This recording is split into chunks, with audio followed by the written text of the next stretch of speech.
A desaprovação do presidente Lula atinge patamares históricos. Para 56% dos brasileiros, esse governo não vai bem. Nunca antes na história deste presidente ele esteve tão impopular como ele está agora. E galera, não tenha dúvida, isso tem uma implicação grave na economia brasileira que deve acontecer daqui para frente. É sobre isso que a gente vai falar. A primeira coisa que vocês estão vendo aqui é um gráfico que mostra sobre essa evolução da popularidade ou da impopularidade do presidente. Percebe que no final do ano passado a coisa desandou completamente.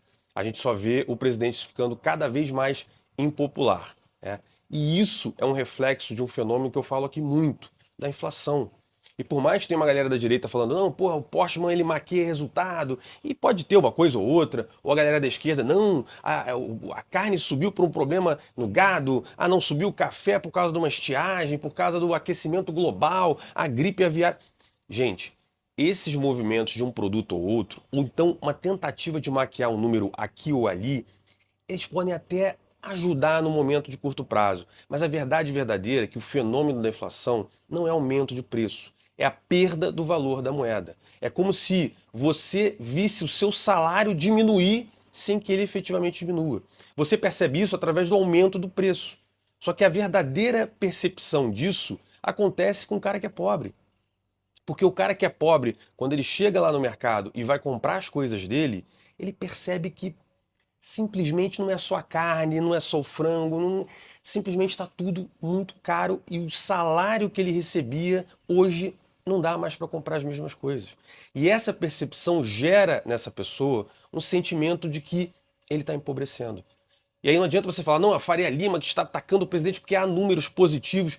Galera, número positivo tem para um lado, tem para o outro. Na economia você tem muitas formas de você explicar através de números, né? Números não mentem, mas é possível mentir com números. Agora, tem algo que não esconde a verdade, que é a percepção da população, especialmente da população mais pobre.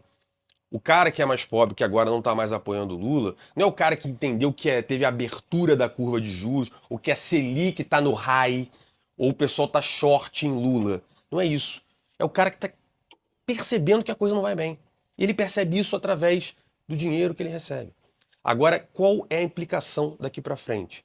Historicamente, na América Latina, no Brasil mais ainda, sempre que um político vai mal, a primeira coisa que ele faz é apelo ao populismo. E o que é o populismo? São medidas que no curto prazo podem parecer muito boas para algumas pessoas, mas a verdade é que eles te colocam embaixo de um guarda-chuva desse político que meio que te coloca numa situação a votar nele para tentar proteger os seus privilégios. Vou explicar de uma maneira diferente. Dá uma olhada nessa nova política que está sendo proposta pelo governo Lula. Ele está querendo pagar a conta de luz para milhões de brasileiros. E pode parecer que assim, pô, ele está favorecendo as pessoas mais pobres, mas a verdade é, ele deveria ter conduzido a economia do Brasil a fazer com que o cara mais pobre possa pagar sua conta de luz sem que isso seja um grande fardo para ele.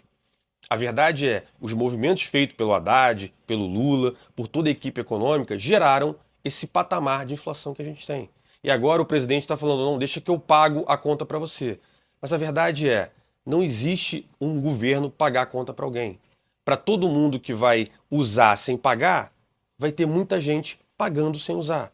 Ou seja, a conta de luz vai ficar caro para muita gente, para que outras pessoas não paguem.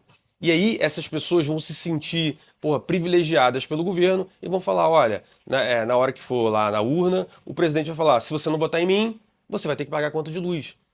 É uma forma de, né, sequestrar o desejo de ser autônomo que as pessoas querem ter. Ou seja, o governo quer colocar você subordinado aos políticos.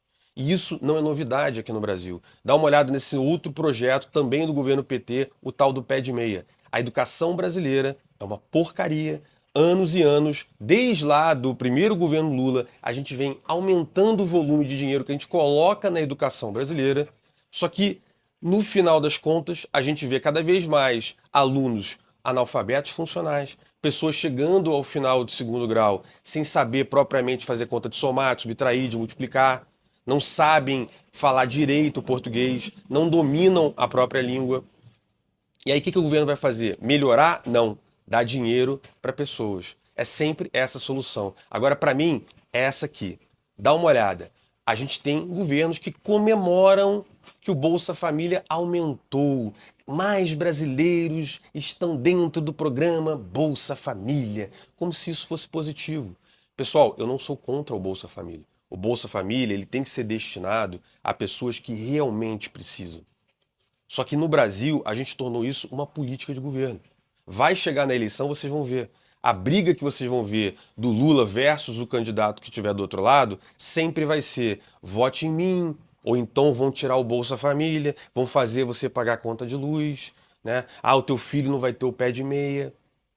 Então nunca é uma discussão econômica. É sempre uma discussão de tentativa de compra de votos através desses projetos.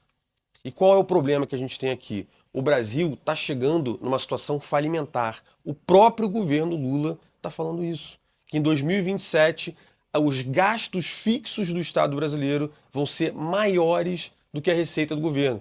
Significa dizer que só para rodar a máquina Brasil, você precisa de mais dinheiro do que o governo é capaz de arrecadar. E nessa situação, você entra no processo de endividamento de bola de neve.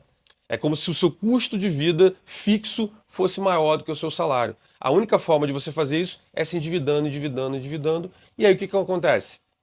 Para a maioria dos brasileiros ignorantes, acham que quem empresta dinheiro para o governo brasileiro é os bancos. Ah, os bancos emprestam dinheiro, o banco. Não é o banco animal. Quem empresta dinheiro para o governo é você. Você não tem tua poupancinha, teu poupançudos da Caixa? Ah, tenho. Você empresta dinheiro para o governo. Tem FGTS? Tenho. Você empresta dinheiro para o governo. Você tem um carro no seguro? Tenho. Meu carro está no seguro, meu apartamento está no seguro. Ótimo. Você empresta dinheiro para o governo. Porque as seguradoras são obrigadas a ter uma reserva técnica e quase sempre essa reserva técnica, a grande maioria, é usada para comprar título do governo para você deixar esse dinheiro guardado. Bancos fazem isso com depósito bancário. Se o governo não paga suas dívidas, você destrói todo o sistema financeiro do país. E aí acontece o que aconteceu na Argentina.